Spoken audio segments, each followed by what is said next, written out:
everyone, I'm B News reporter Robert Paris. We're down here at the Town Common. It's a beautiful day here, and we're going to catch up with Burlington Parks and Recreation Director Brendan Egan for another Parks and Recreation update. Brendan, how you doing today? I'm doing great, Robert. Thanks for having me out.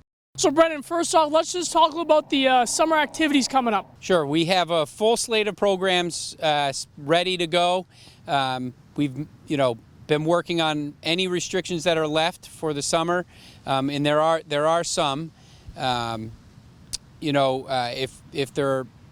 people are not vaccinated, they are required to wear a mask indoors, and social distance outdoors.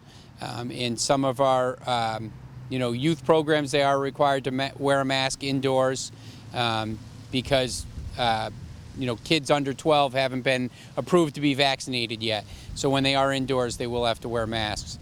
And we will be keeping up our cleaning schedule, so we'll be cleaning all of our equipment daily just as an extra precaution to stay safe. So how has the maintenance staff been doing maintaining the parks and fields? Yeah, they've been working hard. As you can tell out there, we have a lot of ground, no pun intended, to keep up with every year and to stay on top of. And, our staff does a great job. We have summer help that come in, seasonal help that come in and assist. So they're cleaning up every park, town property, school property, any municipal facility, and they're trying to stay on that on a weekly basis. It does get challenging at times because, believe it or not, our staff does get a chance to take a vacation. So when we have vacations or we have real rainy weather for a stretch, we sometimes get behind. And of course, we're trying to maintain our equipment during that period too. So lots of variables in there. It's not as easy as going out and, cutting the town common the same day every week. There's lots of variables in there, but they really do a good job, staying on top of things. And, there are points in the summer where we play catch up, and there are points where, the grass isn't growing as fast maybe, the youth sports events have slowed down, and we can get to some other projects during the good weather. But they've done a really good job staying on top of things. And Ben, are there any new summer events coming up that we should know about? Well, not new, but the return of Celebrate Burlington. It will be back this year on Saturday, August 7th, first Saturday in August, as it is every year.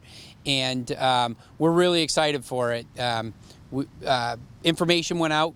Kelly Lehman, our program coordinator who runs Celebrate Burlington, sent out information last week, and we're already getting feedback from businesses, sponsors, are lining up quickly. So please, if you are interested in being a vendor, like a nonprofit vendor or a food vendor, or being a restaurant and you want to do a little giveaway, or just a sponsor of Celebrate Burlington, you can find information on the Burlington Parks and Recreation Department website. At burlingtonrecreation.org. There is a Celebrate Burlington section there, so you can find all kinds of information. And when you do pull up the pages underneath Celebrate Burlington, there are clickable links on the pages. So just a heads up as you're going up and down through the information. If you hover over bronze sponsor, platinum sponsor, you will be able to click on it, and it'll bring you to a registration form. So all the COVID restrictions have been lifted by the governor. So what's the summer going to look like? So it will be a lot closer to 2019 than 2020. We do have some restrictions, as I mentioned earlier. Being indoors, if they're not vaccinated, they will have to wear a mask. If they're not able to social distance, outdoors, and they're not vaccinated, they are required to wear a mask.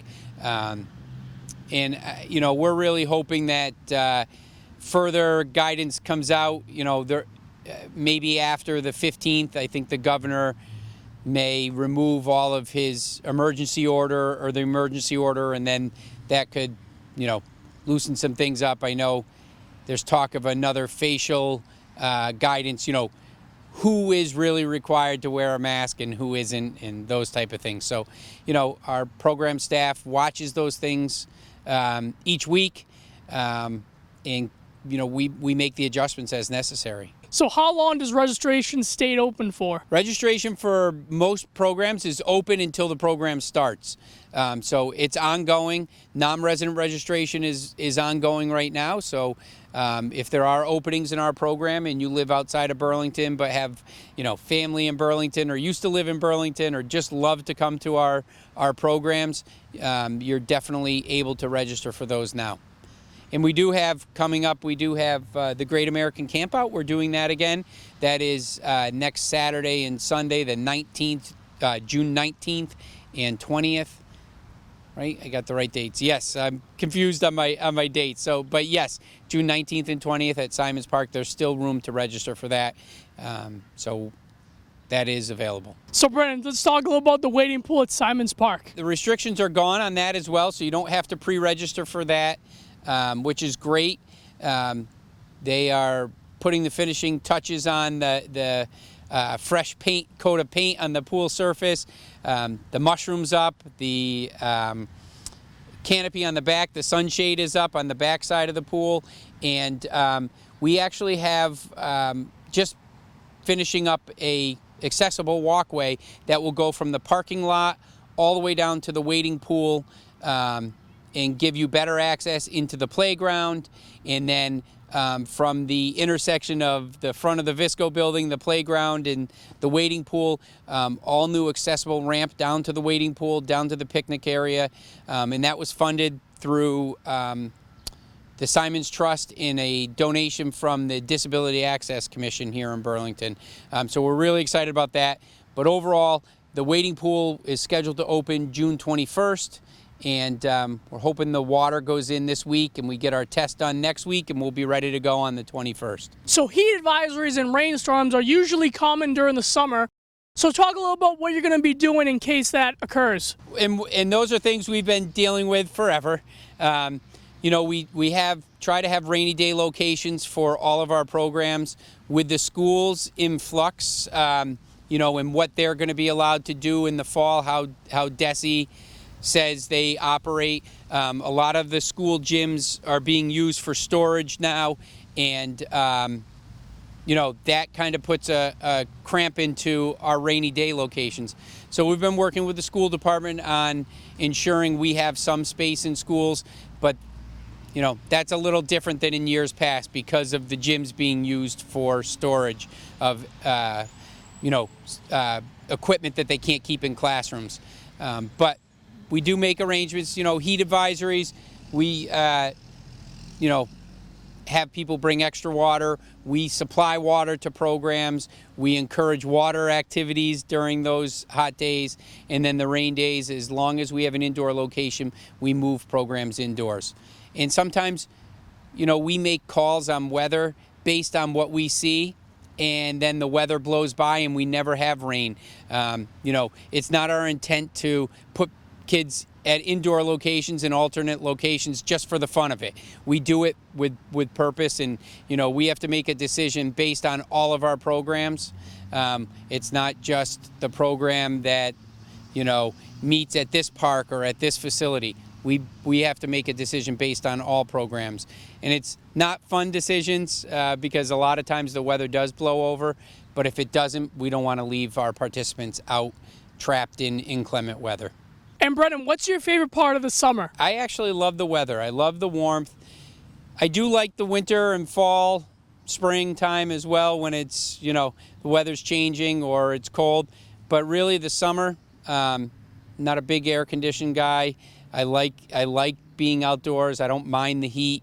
And I like the part about summer, other than the weather, I love to see families out and people out enjoying themselves. I love to, when I leave work, drive by the Common and see it full of people, families, just coming to have a picnic. I've loved to see the people gathering during COVID and having their large groups out here and spread out. We're really lucky here in Burlington to have this Common. It's beautiful. And Brendan, to end our conversation, what are you looking forward to as things go back to normal here in the summer? Just more activity outdoors, see people returning to programs and activities in a more typical fashion than we saw last summer. And of course, concerts out on the Common. I love those, and I think that's probably what I enjoy most. Just people out enjoying themselves. Well, Brendan, I want to thank you for coming on for another Burlington Parks and Recreation update. No problem. I'm glad to do it, Robert.